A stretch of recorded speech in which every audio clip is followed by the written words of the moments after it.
Hello everyone, Pastor Tommy McMurtry here. Just wanted to come make a video. Super excited. I don't know if you heard the announcement, but President Trump just announced that churches are essential. And I am just thrilled to hear that. But I do want to say that churches always were essential. And I'm not going to lie, I'm very happy about the decision. I'm excited. I'm thrilled. But um, I just I had to say something about it. This has been last couple months has been crazy. It's been so weird seeing what's going on in this country. Been watching things happen that I never thought I would see happen, and it's just really exciting to. I feel like for churches, it's over. I mean, the battle's not over yet. There's still businesses that are struggling, and a lot of personal rights that are being violated right now. But I'm really thankful that I feel like this is ending it for the churches. And it's interesting how this happened too. I've been on the phone a lot today. I was just on the phone with our county board of health because it's very possible this stuff could be ending in Illinois. The executive order by our governor could be overruled. And so I was trying to find out what our county board of health was going to do because I heard that it might end up going to they be making the decision. And I was not happy with what I heard from the Whiteside County health department. They were talking like they want to extend this stuff and follow the governor's plan. And so I flat out asked them, I said, well, what are you going to do about churches? Because I said, our church is open and we have no intention of shutting down. So are you going to come after us? Are you going to harass us? Are you going to fine us? And, they talk like they weren't going to, but, you never really know. And I've talked to a state senator this week, their office, the state's attorney. I've been calling everybody that is involved in any area of authority that could do anything and just basically daring them to come after us. Just daring them because I've known from the beginning the government has no right to shut down churches. They never had the right. And let me just tell you, our church, we kept our doors open through the entire pandemic and we've been careful. We've been taking precautions. We've been telling those who are high risk to stay at home and things like that. We haven't been doing our, we normally have like a handshaking time during the service. We haven't been doing things like that. We've been keeping things clean and sanitary, because we're capable of handling things ourselves. But there was just never any doubt in my mind that the government had no right to shut us down. And I was floored. I was shocked at just how little backlash there was when they tried shutting churches down. When they originally did this back in March, where it was supposed to last for a couple weeks, I thought, this is, if they go any longer than that, there is going to be riots. There's going to be a huge outcry. There's no way that churches are going to put up with this. And then they went all through April, and it seemed like not much happened. And I get it. There was a lot of unknown. We didn't really know. We didn't know how bad this was going to be. And so I'm not criticizing everybody, but I was just shocked, though, that everybody didn't seem to be offended by the fact that the government felt they did have the right to shut us down. And I said this too to our church, if the government would have said, we need you to shut down, but we can't make you. If they would have acknowledged the fact from the beginning that they couldn't make us do it, I would have been more likely to go along. But I just felt like we were doing a terrible thing to ourselves by just acting like and letting them think they have the authority to shut us down. And I just couldn't go along with that. And I was just, waiting and waiting. And, I was being as vocal as I could be about it, but nothing much seemed to be happening. And thankfully, our local leaders never came after us. I called our local city police the first Sunday, before the first Sunday that they announced that. And I told them, I said, I need to know what you guys are going to do because I said, I have no intention of shutting our church down. I said, am I going to go to jail? Are you guys going to raid our church building? What's going to happen? And, they wouldn't go as far as to tell me, it's okay, you can have church. But they did tell me they would leave us alone. And they did. We had people in the community that were calling the church because we were having services, and we had one guy that was he would come and start watching our church. One time came in our driveway just watching to see what we're going to do. We'd have to run these people off. We had people come in one night and they were like doing donuts and stuff in our parking lot, just trying to harass us. We literally chased them away. And so there was a lot of just kind of pressure from the community. And I was hoping that community leaders would, step up and say, hey, churches are allowed to meet. But I found out even though ours felt that way, they really couldn't be vocal about it because of pressure from our governor. Our governor, J.B. Pritzker, is one of the most wicked leaders I have ever had the misfortune to be under in any way. And that man needs to go. There's no doubt about it. And we're not done with him. But our local leaders, thank God, always left us alone. They would never give us permission, and I never really asked for it, but they told us they'd leave us alone. One Sunday, some people called the cops on us because we were having church, and 3 cops, they showed up during our service. Somebody met them in the foyer, and they were just like, we got a phone call, you're having service. We had to come here, but we're not going to do anything to you. And they turned around and left. And I say, God bless those police officers. God bless the city of Rock Falls, Whiteside County, our county sheriff. I talked to him, and I told him, I said, we're staying open. Are you going to do anything? Do I need to prepare to go to jail? And he said, we're not going to bother you. And he didn't. And I'm thankful for that. And our health department, again, they're wanting to go along with the governor's guidelines, but I was asking them about enforcement, and they're acting like they're not really going to do they weren't going to do anything either. But now it looks like it doesn't matter. It looks like they're not even going to try. So that's a good thing. That's a great thing. I think this was good, and I'm telling you, this happened because of pushback. Everybody was wondering, how long is this going to last? And I've been saying, as long as we let it. If we let them do this, they will go as long as they can. Folks, in Illinois, our governor's plan that he has in place right now would probably not get churches open for a year. The man literally wants to keep churches shut down for a year. That is completely unacceptable. I'm not even going to pretend I'm going along with any of that. And I was blown away. But folks, I don't think it's a coincidence that Trump finally comes out and does this. Finally, I've been wondering when he's going to do this. He finally comes out and does it after finally somebody who did have law enforcement trying to stop them took a strong stand. And Pastor Shiflett, he did just that.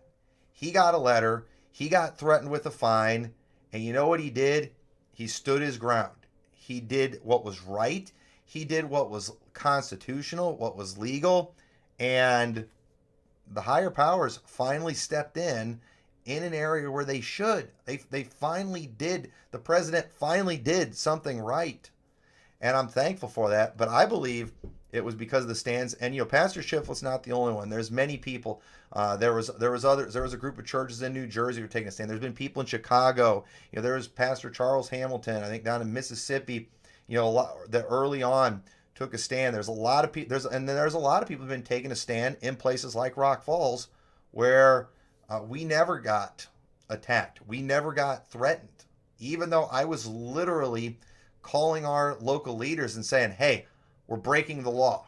What are you going to do about it?" And I wasn't doing that because I wanted to get attention or anything like that. I wanted to know what kind of country I was living in. I wanted to know what kind of community I was living in. Am I living in a community that's going to enforce just garbage laws like the governor put out? I wanted to know what I was in for. I wanted to put pressure on them. I wanted them to know that if they were going to try to put these things in place, that they were going to be taking some good people to jail. And because I didn't think they wanted that. In fact, I know they didn't want that. So I wasn't trying to get attention. I was just making sure our leaders all knew that they will have to arrest somebody. They will have to throw a pastor in jail. They will have to break up a service if they're going to enforce these laws.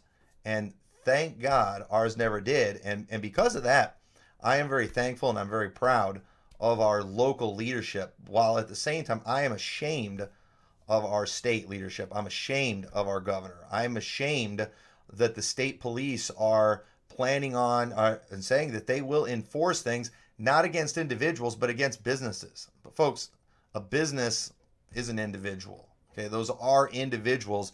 They shouldn't be doing that either. And I'm very upset with the state police right now. I think it's time. I think people need to apply pressure to them.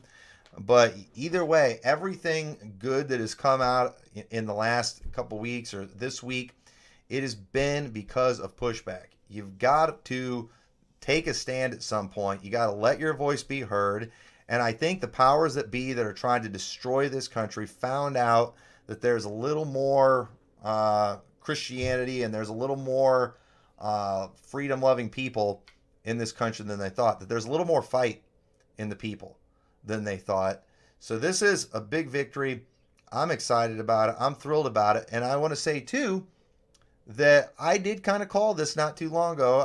I posted on Facebook how all President Trump's got to do to just guarantee re-election is to let churches get persecuted a little more and then come in and save the day, and they'll all look at him as a Messiah.